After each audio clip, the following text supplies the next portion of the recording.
지금 그 서부지법 법원에 네. 윤 대통령 지지자들이 좀 난입한 사건을 가지고 계속해서 민주당은 공세를 펼 걸로 보입니다. 뭐 이 과정에서 여당 의원이 좀 이렇게 동조를 하면서 오히려 부추겼다 뭐 이런 식의 주장도 하고 있는 것 같고, 윤상현 의원 같은 경우는 본인을 폭도들의 어떤 이제 난입을 좀 이렇게 북돋은 사람으로 몰리는 거에 대해서 좀 반박글도 올리고 뭐 이런 상황인데, 어떻게 보셨어요? 이게 뭐 이건 윤 대통령도 바라는 상황은 아니었잖아요. 아니죠. 예. 그래서 뭐 부정선거론을 믿거나 지금 뭐 공수처 서부지법에 의한 이런 것들이 불법이라고 불법 무효라고 생각하는 거.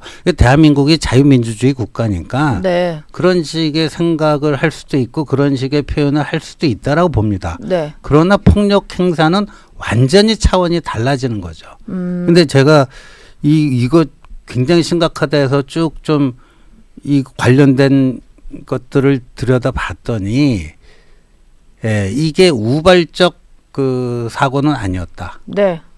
따라서 이게 우발적인 게 아니고 일시적인 것도 아니다. 음. 계속해서 이게 재발될 가능성이 현재로서는 상당히 높아 보인다. 예. 그 이유는요. 이 나름대로 이론적 체계가 갖춰져 가지고요. 행동하는 사람들 다수가 확신범이었어요. 그냥 이번에 법원 안에 난입한 사람들. 그렇죠. 그러니까 이게 우리 상식 있는 사람들이 들으면 다 궤변 또는 요설로 들리는데, 예를 들면 지난주 토요일 광화문 집회에서 정광훈 목사가 뭐라고 그랬냐면 헌법 위에 국민 저항권이 있다. 국민 저항권? 예. 그 국민 저항권이라는 게 무슨 어느 법조항에 나온 거 아니고 자연법이라 할까? 그런 이제 인간의 권리, 그러니까 국민의 권리 뭐 이런 것을 뜻하는데 네. 헌법 위에 있다고 그랬어요. 그런데 그날 그 정광훈 목사가 무슨 본인이 그런 자격이 있다고 생각하는지 국민 저항권이 완성되었음을 선포합니다. 선포합니다. 예.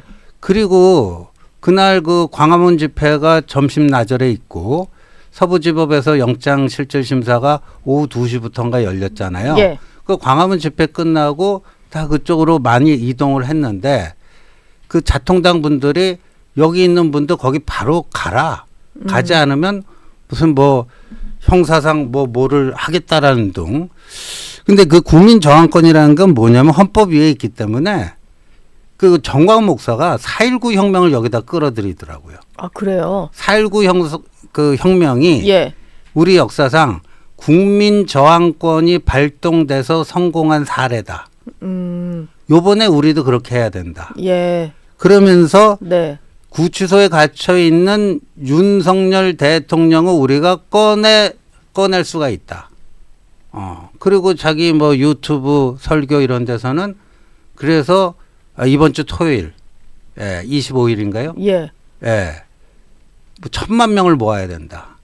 그래서 한 사람씩 데리고 오면은 5만 원씩 지급하겠다. 아, 실제로 이게 다 유튜브에서 했던 말이에요? 다 했는데 네. 좀 문제가 되니까 다 지금 편집해갖고 지금은 없더라고요. 근데 그 실제 한 건 맞고요. 네. 심지어 그때 그 공수처 앞에서 그 59세 남성이 분신 시도해서 지금 위태로운 상태 아닙니까? 뭐 돌아가셨다는 돌아가셨다는 얘기도 예. 있고요. 근데 정광훈 목사라는 분이 효과 있는 죽음을 해야 된다. 조금 이 민심이 요동치는 거에 대해 좀 부추기는 바람들을 많이 하는군요. 그래서 그날 그 서부지법에 난입을 하고 폭력을 휘두른 그 사람들이 가장 입에 많이 올렸던 단어가 국민 저항권입니다. 국민 저항권. 나는 국민 저항권을 행사하러 들어왔다. 네. 그러니까 본인의 그 당시의 행위가 이게 불법이라는 인식 자체가 없는 거예요. 성스러운 거예요. 예. 헌법 위에 있는 국민 저항권을 나는 지금 행사한 거다. 네. 그런 확신이 있는 거예요. 그래서 제가 이게 예. 우발적이고 일시적인 사고가 아니다. 그런 그 예. 궤변과 요설에 세뇌가 된 일련의 일군의 사람들이 확신을 가지고 저지른 것이다. 지금 그러다 보니까 윤 대통령도 본인이 구속된 상태에서도 관련된 메시지를 냈는데 뭐 억울하고 분노하는 심정은 이해하지만 평화적인 방법으로 의사를 표현해 달라. 네. 많이 우려하는 상황인 것 같아요. 그리고 특히 국민의힘 같은 경우도 이게 대통령의 어떤 구속에 대해서 불구속 수사 원칙을 깨뜨렸다 이런 식으로 비판 여론을 조금 일으켜야 되는데 이 법원 난입 사태가 또 초유의 일이다 보니까 일로 좀 시선이 많이 옮겨갔단 말이에요. 그런데 지금 그 법원, 검찰, 경찰은 이거 엄벌에 쳐야 된다. 이른바 무관용 원칙. 네. 그다음에 검경은 전원 구속 수사 원칙으로 하겠다라고 하는데 대통령 쪽에서 나온 메시지는 이거 좀 자제해달라. 평화적인 방법으로 해달라. 네, 그 울분은 충분히 이해하나 그거는 그러면서 또 약간 뭐 사법 당국에 대해서도 좀 너무 이렇게 강경하게 처리 안 했으면 좋겠다 이런 건데 이 부분은 저는 분명하게 선을 그어야 된다고 봅니다. 예. 예. 그러니까 부정선거 믿을 수도 있어요. 저는 뭐 그 굉장히 잘못된 믿음이라고 보는데 네. 믿을 수는 있는데 폭력 행사는 전혀 다른 문제입니다. 그리고 그렇죠. 이렇게 예. 폭력 행사하면요. 윤 대통령 이제 뭐 기소가 되면 재판받겠지만 윤 대통령 재판과 탄핵 심판에 결정적인 악영향을 미칠 수가 있죠. 예. 예. 그렇죠.